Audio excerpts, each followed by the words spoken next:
হুমায়ুন, একটা কথা বলুন, গত সপ্তাহে এই অনুষ্ঠানে যখন বসেছিলেন তখন ভেবেছিলেন যে এই মসজিদের আবেগে এত মানুষ, কেউ ওই ইট ভাটার ইট মাথায় করে, কেউ টাকার বস্তা নিয়ে কাতারে কাতারে শিলান্যাসে হাজির হয়ে যাবেন? এবং যে টাকা গুনতে গিয়ে, আমি জানি না সংখ্যাটা আপনি বলতে পারবেন এখন কত বেড়েছে, 48 ঘন্টায় 2.5 কোটি গুনে উঠতে পারবেন আপনার লোকজনেরা?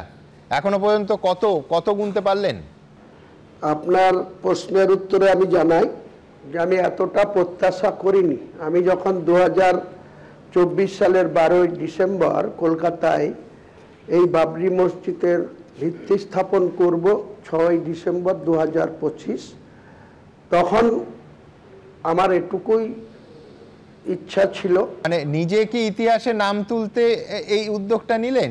আমি এইরকম কিছু ভাবিনি যে আমার নাম ইতিহাসে তুলতে হবে বা আমার নাম ইতিহাসে উঠে যাবে, বা এত পরিমাণ আর্থিক সাহায্য বা এত ইট পাথর বালি সিমেন্ট রড, এত তাড়াতাড়ি মানুষ এত আবেগপ্রবণ হয়ে আমার ডাকে সাড়া দিয়ে এইভাবে যে গোটা রাজ্য থেকে, এমনকি রাজ্যের বাইরে ঝাড়খণ্ড অন্যান্য জায়গা থেকেও এইভাবে আর্থিক সাহায্য আসবে, এমনকি আমার কাছে লাগাতার গত দুদিনে কাতার, সৌদি আরব, বাংলাদেশ এসব থেকেও ফোনে যোগাযোগ করা হয়েছে ব্যাংকের টাকা ঢোকানোর জন্য। কিন্তু ব্যাংকের ম্যানেজার বা চিফ ম্যানেজার SBI এর সঙ্গে আজকে বিকেল 5টার সময় আমি কথা বলেছি, তাতে ওনারা বলছে কালকে একটা অ্যাপ্লিকেশন করতে হবে আমার ওই যে ট্রাস্ট, সেই ট্রাস্টের জেনারেল সেক্রেটারি হিসাবে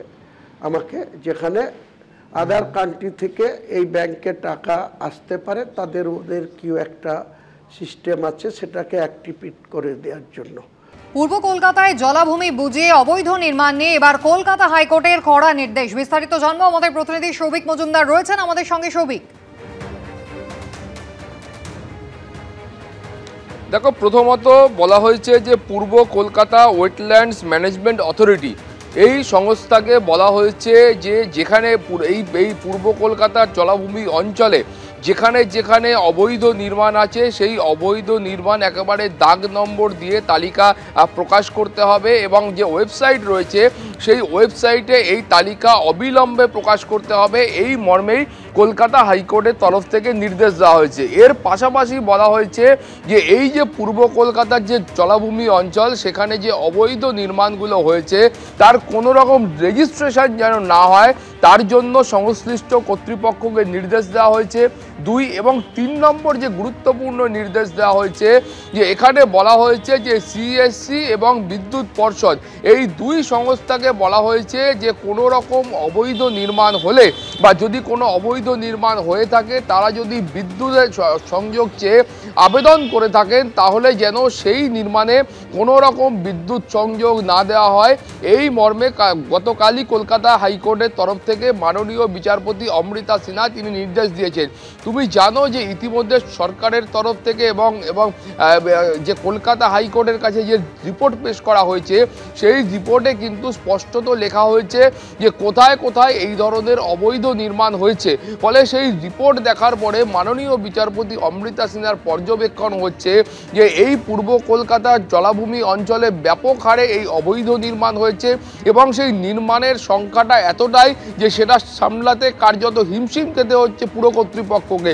ফলে সব মিলিয়ে যে মামলা এই পূর্ব কলকাতার জলাভূমিকে বাঁচাবার জন্য এবং সেখানকার অবৈধ নির্মাণকে আটকাবার জন্য হয়েছিল, তার প্রেক্ষিতে গতকাল যে নির্দেশ দেওয়া হয়েছে সেই নির্দেশ অত্যন্ত গুরুত্বপূর্ণ। তোমাকে আরও একবার বলবো যে প্রথমত যে জমিতে অবৈধ নির্মাণ হয়েছে সেখানে একেবারে প্লট নাম্বার এবং দাগ নম্বর দিয়ে সংশ্লিষ্ট কর্তৃপক্ষের ওয়েবসাইটে আপলোড করতে হবে, এবং এই জমিগুলোর বা এই যে নির্মাণগুলো হয়েছে তার যেন কোনো রেজিস্ট্রেশন না হয় সেটাকে সুনিশ্চিত করতে হবে, এবং তার পাশাপাশি এগুলিতে যেন কোনো বিদ্যুৎ সংযোগ না দেওয়া হয় সেইটাও কিন্তু নিশ্চিত করতে হবে।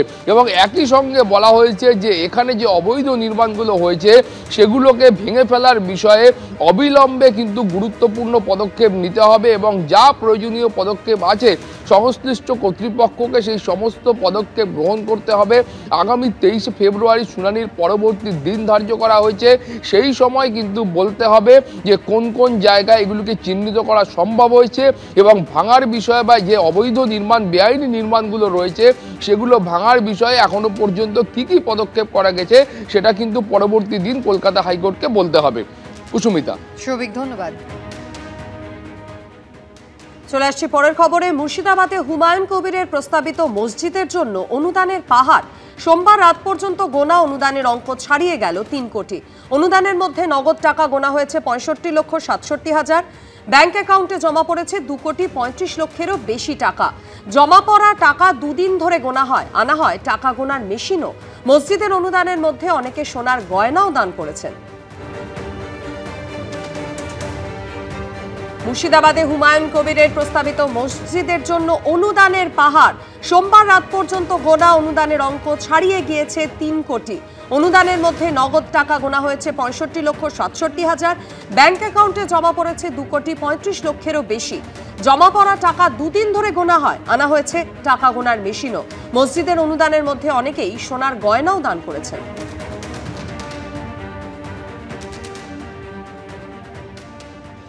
রবিবার গোনা হয় 37 লক্ষ টাকা। রবির পরে সোমবার, এখন অনেকটা রাত হয়েছে, সেই রাত হলেও সেখানে চলছে কিন্তু একেবারে টাকা গোনার কাজ। এখানে দেখতে পাচ্ছি অনেকেই ভান্ডার নিয়ে এসেছিলেন, সেই ভান্ডার ভাঙা হচ্ছে। খুচরো থেকে শুরু করে 10 টাকা থেকে শুরু করে 20, 50, 100 সবটাই রয়েছে। এবং এখানে দেখতে পাচ্ছি যে পরপর দুটি কারেন্সি কাউন্টিংয়ের যে যন্ত্র সেটা নিয়ে আসা হয়েছে। রবিবার দিন একটা টাকা গোনার মেশিনে সেটাই কিন্তু গোনা হয়েছিল এবং আজকে সেই টাকা গোনার যন্ত্র আরও বাড়ানো হয়েছে। এবং এখানে দেখতে পাচ্ছি একেবারে 100, 200, 500 সেই রকম টাকা এরকমভাবে যে বক্স বা পেটি, সেই পেটিতে গোনার কাজ চলছে এবং সম্পূর্ণভাবে গোনার কাজ শেষ হতে বেশ কিছুটা সময় লাগবে বলে তারা মনে করছেন। এবং এখানে একাধিক যারা রয়েছেন প্রায় 30 জন এই যে টাকা গোনার কাজ সেই কাজ করে যাচ্ছে সোমবার সন্ধ্যে থেকেও।